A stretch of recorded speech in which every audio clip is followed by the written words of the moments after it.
লোকগুলা বলে, ওরে রহিমা, যাও যাও যাও তোমার স্বামীকে নিয়ে আমাদের গ্রাম থেকে চলে যাও।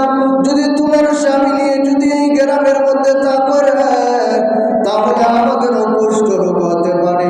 এই জন্য রে রহিমা, তুমি যাও, তোমার স্বামীকে জঙ্গলে নিয়ে যাও। জঙ্গলের মধ্যে নিয়ে যাওয়ার পরে আইয়ুব আলাইহিস সালাম আরো বেশি বেশি আল্লাহর জিকির করতে লাগলেন। এবার বলতেছেন, আরে রহিমা, আমি বাদশা ছিলাম, আমার বাদশাহী শেষ হয়ে গেছে।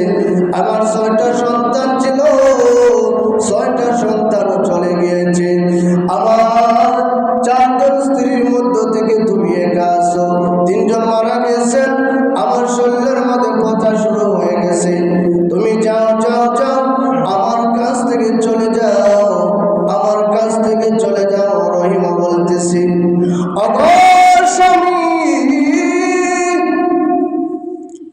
তোমার এত রূপ যৌবন ছিল রে স্বামী, সেই সময়